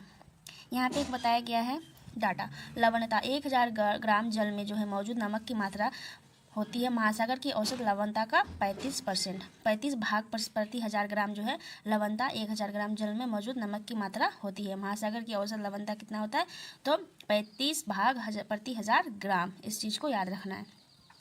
हमारी पृथ्वी यज्ञशाला के समान है, जो जल शताब्दियों पूर्व उपस्थित था वहीं आज भी मौजूद है। जिस जल का प्रयोग आज हम हरियाणा के खेत में सिंचाई के लिए कर रहे हैं, हो सकता है कि वह सैकड़ों वर्ष पहले अमेजन नदी में बहता हो। अलवण जल के मुख्य स्रोत नदी, तालाब, सोते एवं हिमनद है। महासागरों एवं समुद्रों का जल लवणीय होता है। इसमें अधिकांश नमक सोडियम क्लोराइड या खाने में उपयोग किया जाने वाला नमक होता है। फिर हम लोग देखते हैं जल का वितरण। जल का वितरण किस प्रकार होता है, हम सभी जानते हैं कि पृथ्वी की सतह का 3/4 भाग, पृथ्वी की सतह का कितना भाग, 3/4 भाग जल से ढका है। तो ये डाटा आप लोग याद रखिएगा कि पृथ्वी की सतह का जो 3/4 भाग क्या है, जल से ढका हुआ है। यदि धरती पर थल की अपेक्षा जल अधिक है तो अनेक देशों में जल की कमी का सामना क्यों करना पड़ता है। क्या पृथ्वी पर मौजूद संपूर्ण जल हमारे लिए उपलब्ध है। निम्नलिखित तालिका में जल वितरण का प्रतिशत दिया गया है। तो यहाँ पे क्या है, महासागर में कितना परसेंट, तो 97.3%। फिर बर्फ क्षेत्र कितना है, तो 02.0%। उसके बाद भूमिगत जल कितना है, 00.68। तो इस डाटा को आप लोग देख लीजिएगा, उतना इम्पोर्टेंट नहीं है पर देख लीजिएगा। उसके बाद हम लोग देखते हैं जीवन के लिए जल अत्यधिक आवश्यक है। प्यासे होने पर केवल जल ही हमारी प्यास बुझा सकती है। ऐसे में आपको क्या ऐसा नहीं लगता है कि लापरवाही से जल का उपयोग करने पर हम बहुमूल्य संसाधन को जो है बर्बाद करते जा रहे हैं। उसके बाद जो है महासागरीय परिसंचरण। महासागरीय परिसंचरण किस प्रकार होता है, समुद्री तट पर नंगे पैर चलने से कुछ जादुई सी अनुभूति होती है। पुलिन पर नम बालू, ठंडी पवन, समुद्री पक्षी, वायु में लवणीय गंध एवं लहरों का संगीत सब कुछ सम्मोहित करने वाला प्रतीत होता है। ताल एवं झील के शांत जल के विपरीत महासागरीय जल हमेशा क्या होता है, गतिमान होता है। यह कभी शांत नहीं रहता है। महासागरों की गतियों को इस प्रकार वर्गीकृत कर सकते हैं जैसे तरंगे, ज्वार भाटा एवं धाराएं। उसके बाद यहाँ पे जो है इंपॉर्टेंट बात बताई गई है। क्या आप जानते वाला जो सेक्शन होता है, इससे जो सीटेट बार बार प्रश्न पूछ देती है, तो आप लोग इसको ध्यान से पढ़िएगा। इजराइल के मृत सागर में 340 ग्राम प्रति लीटर लवणता होती है। तैराक इसमें पलवन कर सकते हैं क्योंकि नमक की अधिकता इसे सघन बना देती है। तो इजराइल में एक मृत सागर है जहाँ पे जो है 340 ग्राम प्रति लीटर लवणता होती है। तैराक इसमें जो है पलवन कर सकते हैं क्योंकि नमक की अधिकता इसमें सघन बना देती है। इस चीज़ को याद रखना है। फिर यहाँ पे एक इंपॉर्टेंट बात बताई गई है कि 22 मार्च को विश्व जल दिवस के रूप में मनाया जाता है, जब जल संरक्षण की विभिन्न विधियों को प्रबलित किया जाता है। तो याद रखना है इस डेट को कि 22 मार्च को विश्व जल दिवस मनाया जाता है। तो इसमें से जो है 10 क्वेश्चन मिल गए होंगे आपको कि एग्जाम में पूछा भी गया है और आगे जो है पूछने की संभावना भी है। तो इस चीज़ को याद रखना है। 22 मार्च को जो है विश्व जल दिवस मनाया जाता है। विश्व जल दिवस कब मनाया जाता है, 22 मार्च को। बार बार बात को बोलती हूँ तो आप लोग जो है वीडियो में ही देखते टाइम ही आप लोगों को चीज़ें याद हो जाएगी। उसके बाद हम लोग देखते हैं महासागरीय धाराएं। महासागरीय धाराएं क्या है, निश्चित दिशा में महासागरीय सतह पर नियमित रूप से बहने वाली जल की धाराएं होती है। महासागरीय धाराएं गर्म या ठंडी हो सकती है। सामान्यतः गर्म महासागरीय धाराएं भूमध्य रेखा के निकट उत्पन्न होती है एवं ध्रुवों की ओर प्रभावित होती है। ठंडी धाराएं ध्रुवों या उच्च अक्षांशों से उष्णकटिबंधीय या निम्न अक्षांशों की ओर प्रभावित होती है। लेब्राडोर महासागरीय धाराएं शीत जल धाराएं। देखिए कैसे प्रश्न मिलता है, यहाँ पे क्या बताएगा लेब्राडोर के बारे में। आप लोग तो पढ़ लेते हैं, ध्यान कहीं और रहता है, पर देखिए यहाँ पे क्या बताया गया है। इस तरह के प्रश्न जो आप लोगों को प्रीवियस ईयर में देखने को मिलेगा। यहाँ पे लेब्राडोर के बारे में लिखा गया है कि लेब्राडोर जो है एक महासागरीय धारा है और ये जो है किस प्रकार की जलधारा है, तो शीत जलधारा है। प्रश्न इस प्रकार पूछ लिया जाएगा कि लेब्राडोर जो महासागरीय धारा है किस प्रकार की जलधारा है, तो वहाँ पे क्या ऑप्शन में दिया रहेगा, शीत जलधारा है। तो इसको टिक करना है आप लोग को। लेब्राडोर क्या है, तो शीत जलधारा है। उसके बाद देखते हैं, जबकि गल्फ स्ट्रीम गर्म जलधारा है। महासागरीय धाराएं किसी क्षेत्र के ताप को प्रभावित करती है। देखिए यहाँ पे गल्फ स्ट्रीम के बारे में बताया गया है, तो ये क्या है, तो ये गर्म जलधारा है। गल्फ स्ट्रीम जो है गर्म जलधारा है, इसको याद रखना। गल्फ स्ट्रीम क्या है, तो गर्म जलधारा है। महासागरीय धाराएं किसी क्षेत्र के तापमान को प्रभावित करती है। गर्म धाराओं से स्थलीय सतह का तापमान गर्म हो जाता है।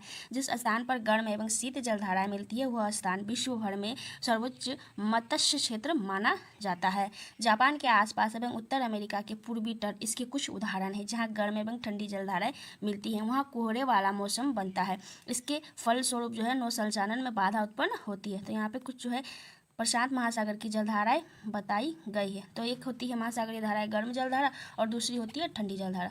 तो उत्तरी विषुवतीय जलधारा क्या है, गर्म। उसके बाद क्यूराइल जलधारा जो है ठंडी जलधारा है। फिर और 2-4 जो इंपॉर्टेंट है उसको भी यहाँ पे बताया गया है। तो इधर जो आप लोगों का लेफ्ट में दिया गया है ये क्या है, ये गर्म जलधारा है, और जो राइट में दिया गया है वो क्या है, ठंडी जलधारा है। जैसा कि यहाँ पे डाटा बताया गया है कि लेफ्ट में जो गर्म जलधारा है और राइट में जो है वो ठंडी जलधारा है। तो चलिए हम कुछ और जो जलधाराओं को देख लेते हैं। तो क्यूरोसियो जलधारा क्या है, गर्म जलधारा है, और कैलिफोर्निया जलधारा ठंडी जलधारा है। अलास्का की जलधारा गर्म जलधारा है। हम्बोल्ट या पेरू जो जलधारा है वो क्या है, ठंडी। सुसीमा जलधारा जो है वो है गर्म जलधारा। अटलांटिक प्रवाह जो है ठंडी। प्रतिविश्वतीय जलधारा गर्म है। उसके बाद यहाँ पे बताया गया अखोटक्स धारा ये क्या है, ठंडी जलधारा है। इस चीज़ को याद रखना है। उसके बाद जो यहाँ पे अटलांटिक महासागर की जलधाराओं के बारे में बताया गया है। गर्म जलधारा इधर है, इधर क्या है, ठंडी जलधारा है। तो हम लोग देखते हैं उत्तरी विषुवतीय जलधारा क्या है, तो गर्म, और लेब्राडोर की जलधारा क्या है, तो ठंडा। तो इसके बारे में हम लोग जो ऊपर भी पढ़े, लेब्राडोर की जलधारा क्या है, ठंडी जलधारा है, और उत्तरी विषुवतीय जलधारा जो है गर्म जलधारा है। उसके बाद जो फ्लोरिडा की जलधारा गर्म, पूर्वी ग्रीनलैंड की जलधारा जो है ठंडी, दक्षिणी विषुवतीय जलधारा गर्म, उसके बाद कनारी धारा जो है वो है ठंडी जलधारा। फिर यहाँ पे और बताया गया गल्फ स्ट्रीम जलधारा के बारे में जो गर्म है। उसके बाद बताया गया है बेंगुलिया धारा जो क्या ठंडी जलधारा है। नॉर्वे जलधारा है जो गर्म है। अटलांटिक प्रवाह के बारे में बताया गया है जो ये क्या है, ठंडी जलधारा है। उसके बाद यहाँ पे बताया गया है इरमिंगर जलधारा जो गर्म जलधारा है। ब्राज़ील की जलधारा भी गर्म जलधारा है। उसके बाद एंटीलीज जलधारा जो है वो भी गर्म जलधारा है। उसके बाद यहाँ पे फॉकलैंड की धारा बताया गया है तो ये क्या है, ठंडी जलधारा है। उसके बाद हिंद महासागर की जलधाराओं के बारे में बताया गया है। इस वीडियो को जो है आप लोग 2 बार देख लीजिएगा तो चीज़ें जो है याद हो जाएगी। थोड़ा डिफिकल्ट चैप्टर है, ज्योग्राफी है, तो इसमें डाटाबेस और जो है याद करने वाला फैक्ट दिया हुआ रहता है, तो आप लोग जो है इसको याद करने का प्रयास कीजिएगा। गर्म है, उसका ठंडी है। हिंद महासागर की जलधारा है। दक्षिणी विषुवतरेखीय जलधारा जो है गर्म जलधारा है। मोजाम्बिक जलधारा भी गर्म जलधारा है, और जो यहाँ पे है अगुलहास जलधारा वो भी क्या है, गर्म जलधारा। उसके ठंडी जलधारा को देख लेते हैं। पश्चिमी ऑस्ट्रेलियाई धारा, शीतकालीन मानसून प्रवाह और सोमाली धारा क्या है, एक ठंडी जलधारा है। तो ये सारे प्रश्न आप लोगों को जो है प्रीवियस ईयर पेपर में देखने को मिला होगा कि सोमाली जलधारा किस प्रकार की जलधारा है, तो ठंडी जलधारा है, और ये जो हिंद महासागर की जलधारा है। उसके बाद हम लोग देख लेते हैं ग्रीष्मकालीन मानसून प्रवाह जो है गर्म है, और दक्षिणी हिंदू धारा जो दक्षिणी हिंद धारा जो है, हिंदू धारा जो भी बोल सकते हैं, ये क्या है, ठंडी जलधारा है। उसके बाद हम लोग देखते हैं यहाँ पे कुछ जो प्रश्न को करवाया गया है जो मैं अगले वीडियो में आप लोगों को करवाने का प्रयास करूँगी। यहाँ पे बताया गया है भूस्खलन के कारण महासागरीय जल अत्यधिक विस्थापित होता है। इसके परिणाम स्वरूप 15 मीटर तक की ऊंचाई वाली विशाल ज्वारीय तरंग उठ सकती है जिसे सुनामी कहते हैं। अब तक का सबसे विशाल सुनामी 150 मीटर मापा गया है। यह तरंगे 700 किलोमीटर प्रति घंटे से अधिक की गति से चलती है। 2004 की सुनामी से भारत के तटीय क्षेत्रों में अत्यधिक विनाश हुआ है। सुनामी के बाद अंडमान और निकोबार द्वीप समूह में इंदिरा पॉइंट जो है डूब गया था। इस चीज़ को याद रखना है कि सुनामी के बाद अंडमान और निकोबार का जो इंदिरा पॉइंट है वो जो है डूब गया था। उसके बाद हम लोग देखते हैं ज्वार भाटा के बारे में भी बताया गया है इस चैप्टर में। आप लोग एनसीईआरटी बुक अगर पढ़े होंगे तो आप लोगों को मिला होगा। दिन में 2 बार नियम से महासागरीय जल का उठना एवं गिरना ज्वार भाटा कहलाता है। तो ज्वार भाटा क्या है कि दिन में जो 2 बार नियम से महासागरीय जल का उठना एवं गिरना क्या है, ज्वार भाटा कहलाता है। जब सर्वाधिक ऊंचाई तक उठकर जल तट के बड़े हिस्से को डुबो देता है तब उसे क्या कहते हैं, ज्वार कहते हैं। जब जल अपने निम्नतर स्तर तक आ जाता है एवं तट से पीछे चला जाता है तो उसे भाटा कहते हैं। तो उसे क्या कहते हैं, भाटा कहते हैं। सूर्य एवं चंद्रमा के शक्तिशाली गुरुत्वाकर्षण बल के कारण जो है पृथ्वी की सतह पर ज्वार भाटे आते हैं। तो ज्वार भाटा जो पृथ्वी पर किस कारण आता है, तो सूर्य एवं चंद्रमा के शक्तिशाली गुरुत्वाकर्षण बल के कारण ही जो पृथ्वी में ज्वार भाटा आता है। फिर हम लोग देखते हैं, जब पृथ्वी का जल चंद्रमा के निकट होता है उस समय चंद्रमा के गुरुत्वाकर्षण बल से जल अभिकर्षित होता है, जिसके कारण उच्च ज्वार आते हैं। पूर्णिमा एवं अमावस्या के दिनों में सूर्य, चंद्रमा एवं पृथ्वी तीनों सीध में होते हैं। तो पूर्णिमा एवं अमावस्या के दिन में क्या होता है, सूर्य, उसके चंद्रमा एवं पृथ्वी जो तीनों एक सीध में होते हैं। तीनों क्या है, एक सीध में ही होते हैं और इस समय सबसे ऊंचे ज्वार उठते हैं। इस ज्वार को बृहद ज्वार कहते हैं। लेकिन जब चांद अपने प्रथम एवं अंतिम चतुर्थाय में होता है तो चांद एवं सूर्य का गुरुत्वाकर्षण बल विपरीत दिशाओं से महासागरीय जल पर पड़ता है। परिणाम स्वरूप निम्न ज्वार भाटा आता है। ऐसे ज्वार को क्या कहते हैं, तो लघु ज्वार भाटा कहते हैं। उच्च ज्वार नौ संचालन में सहायक होता है। यह जल स्तर को तट की ऊंचाई तक पहुंचाते हैं। यह जहाज को बंदरगाह तक पहुंचाने में सहायक होता है। उच्च ज्वार मछली पकड़ने में भी मदद करता है। उच्च ज्वार के दौरान जो है अनेक मछलियां तट के निकट आ जाती है। इसके फलस्वरूप मछुआरे बिना कठिनाई के मछली पकड़ पाते हैं। कुछ स्थानों पर ज्वार भाटे से होने वाले जल के उतार चढ़ाव का उपयोग विद्युत उत्पन्न करने के लिए भी किया जाता है। उसके बाद यहाँ इस चैप्टर के जो कुछ टॉपिक्स के जो है प्रश्न को करवाया गया है, तो मैं अगले वीडियो में आप लोगों को करवाने का प्रयास करूंगी। अगर वीडियो ज्योग्राफी और जो चैप्टर है 6 है और नाम है भारत, जलवायु, वनस्पति तथा वन्य प्राणी। भारत के जो जलवायु है और वनस्पति है, उसके बाद जो है वन्य प्राणी है, इन सब चीज़ों के बारे में आज हम लोग इस चैप्टर में पढ़ेंगे। इस चैप्टर काफ़ी इंपॉर्टेंट है, तो आप लोग ध्यान से पढ़िएगा। और इस चैप्टर के जो है कुछ प्रश्न भी मैं लाई हूँ, आप लोग प्रयास कीजिएगा कि उसका जवाब दे सके। चैप्टर अगर आप लोग ध्यान से पढ़ते हैं तो क्वेश्चन ईजिली आप लोग सॉल्व कर सकते हैं। और जो है इस तरह के वीडियो मैं डेली लाते रहूँगी, तो इसके लिए आप लोग मेरे चैनल को जो है सब्सक्राइब कर दीजिए और अपने दोस्तों तक जो ये वीडियो शेयर कर दिया कीजिएगा। तो चलिए हम लोग शुरू करते हैं। भारत के जो है जलवायु के बारे में पढ़ना है, वनस्पति के बारे में पढ़ना है तथा वन्य प्राणी के बारे में पढ़ना है। तो चलिए ध्यान से पढ़िए, इसके प्रश्न भी आप लोगों को बनाना है। किसी स्थान पर अनेक वर्षों में मापी गई मौसम की औसत दशा को जलवायु कहते हैं। तो जलवायु किसे कहते हैं, तो जलवायु जो है किसी स्थान पर अनेक वर्षों में मापी गई मौसम की औसत दशा को, जो किसी स्थान पर जो है अनेक वर्षों में जो मापी गई मौसम की औसत दशा को ही क्या कहते हैं, जलवायु कहते हैं। तो इस चीज़ को याद रखना है। भारत की जलवायु को मोटे तौर पर मानसूनी जलवायु कहा जाता है। तो भारत की जो जलवायु है वो कैसी जलवायु है, तो मानसूनी जलवायु। देखिए पॉइंट्स निकल रहा है, 2 पॉइंट्स यहाँ बन गए हैं कि जलवायु किसे कहते हैं, तो जलवायु कहते हैं कि अनेक वर्षों में मापी गई मौसम की औसत दशा को जलवायु कहते हैं। और भारत की जलवायु किस प्रकार की जलवायु है, तो मानसूनी जलवायु। इस प्रकार के क्वेश्चन जो है सीटेट पूछती है। उसके बाद देखिए यहाँ पे तीसरा क्वेश्चन, मानसून शब्द अरबी भाषा के मौसम से लिया गया है। तो देखिए यहाँ पे प्रश्न बन गया कि मानसून शब्द जो है किस भाषा से आया है, तो अरबी भाषा के मौसम से लिया गया है। अरबी भाषा के कहाँ से लिया गया है, मौसम से लिया गया है। तो इस चीज़ को याद रखना है कि मानसून शब्द जो है अरबी भाषा के मौसम से लिया गया है। मैं चीज़ों को बार बार इसलिए बोलती हूँ ताकि आप लोगों को जो है वीडियो देखते टाइम ही चीज़ें याद हो जाए, क्योंकि कंटेंट सबके पास बहुत है पर उसका रिविज़न नहीं हो पाता है, जिससे जो है चीज़ें याद नहीं रहती। और एग्जाम का जो डेट बहुत पास आ गया है, तो आप लोग कोशिश कीजिए कि वीडियो देखते टाइम ही जो चीज़ें याद हो जाए। तो यहाँ से 3 प्रश्न आप लोगों के बन गए हैं कि जलवायु किसे कहते हैं और भारत की जलवायु किस प्रकार की जलवायु है, और जो है मौसम शब्द जो है मानसून शब्द किस भाषा से लिया गया है, तो अरबी भाषा के मौसम से लिया गया है, जिसका अर्थ होता है मौसम। भारत की स्थिति उष्ण कटिबंध में होने के कारण अधिकतर वर्षा मानसूनी पवन से होती है।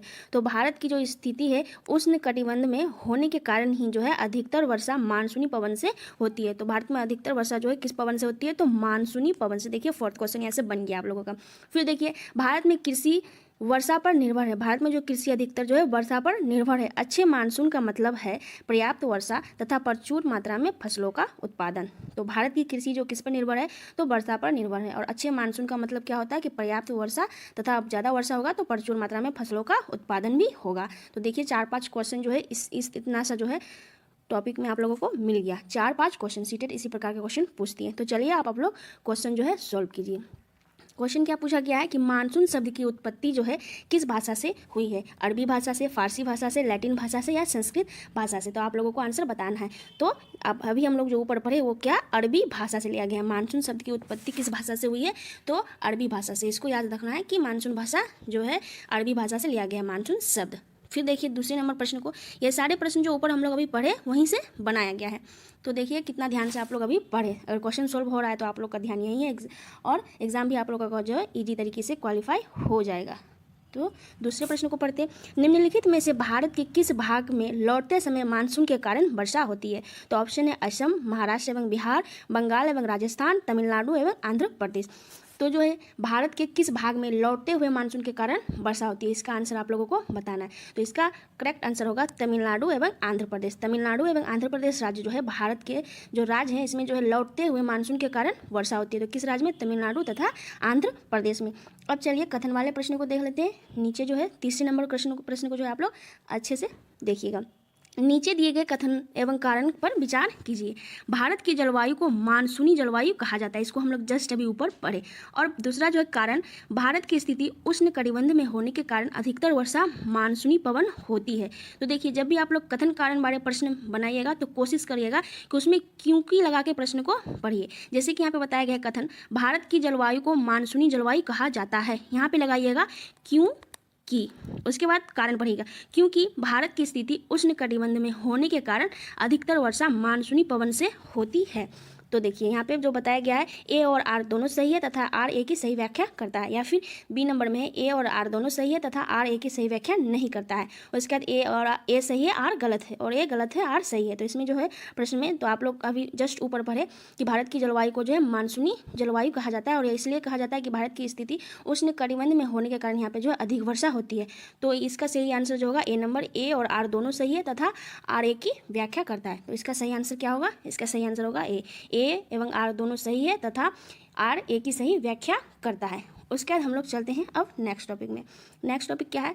तीनों क्वेश्चन आप लोगों को जो है ऊपर जो पढ़ाया गया उसी से रिलेटेड तीनों प्रश्न था। अगर आप लोगों से बन गया है तो आप लोग समझिए कि आप लोगों का इस बार जो सीटेट क्वालिफाई 100% होगा। उसके बाद हम लोग देखते हैं, किसी स्थान की जलवायु उसकी स्थिति, ऊंचाई, समुद्र से दूरी तथा उच्चावाच पर निर्भर करती है। देखिए इसको भी आप लोग ध्यान से पढ़िए क्योंकि इससे रिलेटेड भी क्वेश्चन जो है यहाँ पे दिया गया है, उसको भी बनाना है आप लोगों को अभी। तो देखिए ध्यान से पढ़िए, किसी स्थान की जलवायु उसकी स्थिति, ऊंचाई, समुद्र से दूरी तथा उच्चावाच पर निर्भर करती है। तो किसी स्थान की जलवायु की स्थिति किस पर निर्भर करती है? तो उसकी स्थिति, ऊंचाई और समुद्र से दूरी तथा उच्चावाच पर जो है निर्भर करती है।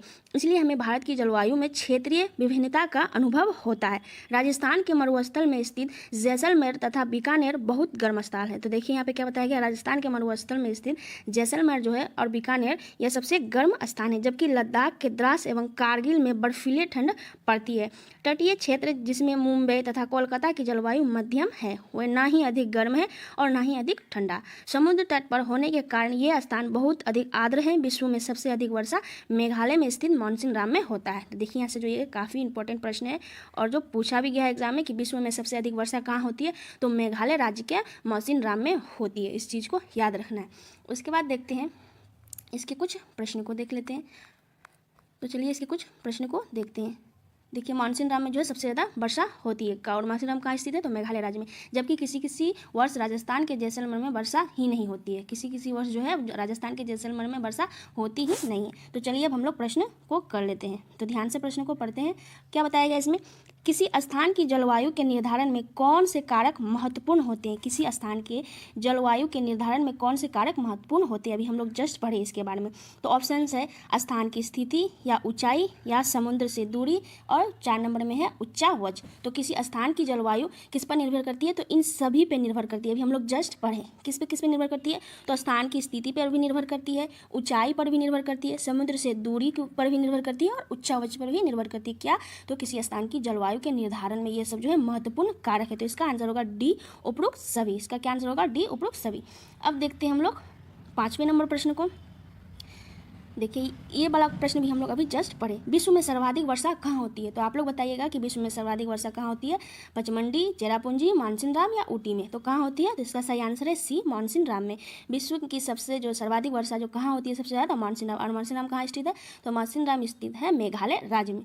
उसके बाद हम लोग पढ़ते हैं नेक्स्ट टॉपिक को। इसको भी आप लोग ध्यान से पढ़िएगा, इसके भी प्रश्न जो है मैं नीचे दी हूँ, आप लोग उसको भी बनाने का प्रयास कीजिएगा। वन्य प्राणी के बारे में। तो वन्य प्राणी के बारे में क्या पढ़ना है? वन विभिन्न प्रकार के वन्य जीवों का निवास होता है। वन जो है विभिन्न प्रकार के वन जीवों का निवास स्थान होता है। बाघ हमारा राष्ट्रीय पशु है। यह देश के विभिन्न भागों में पाया जाता है। गुजरात के गिर वन में एशियाई शेरों का निवास है। तो देखिए यहाँ पे क्या बताया है गिर वन के बारे में। तो गिर वन कहाँ स्थित है? तो गिर वन स्थित है गुजरात राज्य में, और यहाँ क्या मिलता है? एशियाई शेरों का निवास है। इसी प्रकार के प्रश्न आप लोगों को मिलेगा एग्जाम में। तो यहाँ पे पूछा जाएगा कि गिर वन जो है यह किस राज्य में स्थित है? तो गुजरात में। या फिर इस प्रकार से पूछ लिया जाएगा कि एशियाई शेरों का निवास स्थान कौन से वन में पाया जाता है, और ऑप्शन हुआ रहेगा उसमें जो है गिर वन भी रहेगा। तो इस चीज़ को याद रखना है। फिर हम लोग देखते हैं हाथी तथा एक सींग वाले गेंडे असम के जंगलों में घूमते हैं। तो देखिए यहाँ पे इंपॉर्टेंट है, एक सींग वाला गेंडा और हाथी कहाँ घूमते हैं, तो असम के जंगलों में। हाथी केरल एवं कर्नाटक में भी मिलते हैं। हाथी जो है केरल और कर्नाटक में भी मिलता है। ऊँट भारत के रेगिस्तानी तथा जंगली गधा कच्छ के रण में पाए जाते हैं। तो ऊँट भारत में जो है रेगिस्तान में मिलता है और जंगली गधा जो है कच्छ के रण में पाए जाते हैं। जंगली बकरी, हिम, तेंदुआ, भालू इत्यादि जो है हिमालय के क्षेत्र में पाए जाते हैं। इनके अतिरिक्त बहुत से दूसरे जानवर जैसे बंदर, सियार, भेड़िया, नीलगाय, चीतल इत्यादि भी जो है हमारे देश में पाए जाते हैं। अब चलिए इसके प्रश्न को हम लोग सॉल्व करते हैं। तो देखिए यहाँ पे क्या प्रश्न बताया गया है, निम्नलिखित में से भारत में जंगली बकरी कहाँ पाई जाती है। तो प्रश्न नंबर 6 है और इसमें बताया गया है कि निम्नलिखित में से जो भारत में जंगली बकरियाँ कहाँ पाई जाती है, तो पश्चिमी घाट में पाई जाती है कि पूर्वी घाट में या गिरोवन में या हिमालय क्षेत्र में। तो अभी हम लोग पढ़े कि ये जो है हिमालय क्षेत्र में मिलता है। कौन, तो जंगली बकरियाँ। तो जंगली बकरियाँ कहाँ पाई जाती है, तो हिमालय क्षेत्र में पाई जाती है। फिर चलिए हम लोग नेक्स्ट क्वेश्चन में चलते हैं। नेक्स्ट क्वेश्चन है 7 नंबर। क्या बताया गया है इसमें 7 नंबर में, भारत में जंगली गधे का प्राकृतिक निवास कहाँ है। भारत में जो जंगली गधा मिलता है तो वो कहाँ मिलता है, अभी जस्ट हम लोग पढ़े। तो ऑप्शन है आपकी गिरवन, सुंदरबन, कच्छ के रण या पश्चिमी राजस्थान के मरुस्थलीय क्षेत्र में। तो आप लोग बताइए कि भारत में जो जंगली गधे कहाँ निवास करती हैं। तो भारत में जो जंगली गधे वो जो है ऑप्शन नंबर सी, कच्छ के रण में निवास करती है। कच्छ के रण में निवास करती है कौन, तो जंगली गधे। उसके बाद इस बुक में जो है राजस्थान के बारे में विशेष पढ़ाया गया है एनसीईआरटी बुक में। तो चलिए अब हम लोग राजस्थान के बारे में कुछ जो है महत्वपूर्ण जानकारी प्राप्त करते हैं। तो राजस्थान क्या बताया गया एनसीईआरटी बुक में राजस्थान के बारे में, भारत में पक्षियों की भी ऐसी ही प्रचुरता होती है। जैसे जानवर मिलते हैं भारत में, उस प्रकार जो पक्षी भी भारत में बहुत मिलते हैं। तो हमारा राष्ट्रीय पक्षी कौन है, मोर है। हमारा राष्ट्रीय पक्षी मोर है। भारत में पक्षी तोता, मैना, कबूतर, बुलबुल तथा बत्तख इत्यादि होते हैं। अन्य बहुत सारे राष्ट्रीय पक्षी उद्यान भी हैं जो पक्षियों को उनका प्राकृतिक निवास प्रदान करते हैं। उद्यान शिकारियों से पक्षियों की रक्षा करते हैं। भारत में सांपों की सैकड़ों प्रजाति पाई जाती है। उनमें जो है कोबरा एवं करेत प्रमुख है। तो भारत में जो सांपों की भी प्रजाति पाई जाती है उसमें से जो है 2 जाति क्या है, तो वो है कोबरा एवं कैरेत, ये जो है प्रमुख रूप से पाई जाती है। वनों के काटने तथा जानवरों के शिकार के कारण भारत में पाए जाने वाले वन्य जीवों की प्रजातियां तेजी से जो है घट रही है। बहुत सी प्रजातियां तो समाप्त भी हो चुकी हैं। प्रत्येक वर्ष हम लोग अक्टूबर के पहले सप्ताह को वन्यजीव सप्ताह के रूप में मनाते हैं। तो देखिए यहाँ से जो काफ़ी इंपॉर्टेंट प्रश्न आप लोगों को मिल गया है कि हम लोग जो है प्रत्येक वर्ष अक्टूबर के पहले सप्ताह को वन्यजीव सप्ताह के रूप में मनाते हैं। तो क्यों मनाते हैं, तो चलिए हम लोग आगे देखते हैं। तो क्यों मनाते हैं, क्योंकि जो होता है प्रत्येक वर्ष हम लोग अक्टूबर के पहले सप्ताह में जो वन्यजीव सप्ताह के रूप में मनाते हैं ताकि वन्य जीवों के निवास को संरक्षित रखने के लिए जागरूकता लाई जाए। क्योंकि जो है वन्य जीव का जो है बहुत जो गलत तरीके से, इलीगल तरीके से उसको मार दिया जाता है, उसकी चमड़े को बेचा जाता है। तो उसी को जो रोकने के लिए और उनका जो संरक्षण के लिए जागरूकता फैलाने के लिए वन्य जीव जो है सप्ताह के रूप में अक्टूबर के पहले सप्ताह को वन्य जीव सप्ताह के रूप में हम लोग मनाते हैं। तो चलिए यहाँ पर प्रश्न भी पूछा गया है कि वन्य जीव, 8वां नंबर प्रश्न है, वन्य जीव सप्ताह कब मनाया जाता है। तो अभी हम लोग जस्ट पढ़े, तो कब मनाया जाता है, तो अक्टूबर के पहले सप्ताह में।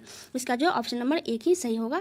अक्टूबर के पहले सप्ताह में वन्यजीव जो है सप्ताह मनाया जाता है। उसके बाद जो है यहाँ पे प्राकृतिक वनस्पति के बारे में भी बताया गया है। तो चलिए उसको भी हम लोग पढ़ लेते हैं, प्राकृतिक वनस्पतियों के बारे में।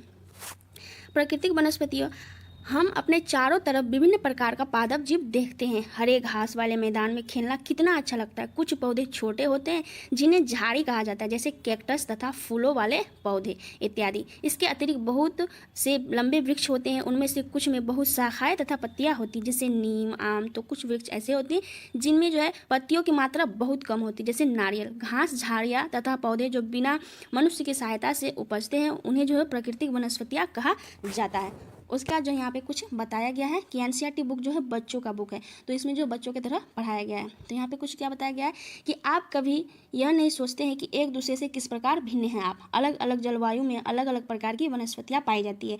इनमें वर्षा की मात्रा सबसे महत्वपूर्ण होती है। जलवायु की विभिन्नता के कारण भारत में अलग अलग तरह की वनस्पतियाँ पाई जाती है। स्थल की ऊंचाई पर वनस्पतियों की जो है विशेषता एक दूसरे से संबंधित है। ऊंचाई में परिवर्तन के साथ जलवायु में भी परिवर्तन होता है तथा इसके कारण प्राकृतिक वनस्पति में भी बदलाव आ जाता है।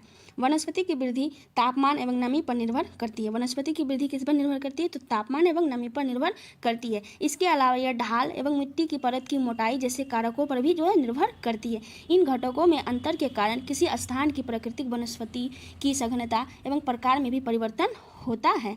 आमतौर पर जो है प्राकृतिक वनस्पति को निम्न 3 मुख्य श्रेणियों में वर्गीकृत किया जाता है। इसको जो है हम लोग बाद में पढ़ेंगे नेक्स्ट वीडियो में। अभी जो है इसके कुछ प्रश्न दिए गए हैं, उसको आप लोग सॉल्व करने का प्रयास कीजिए।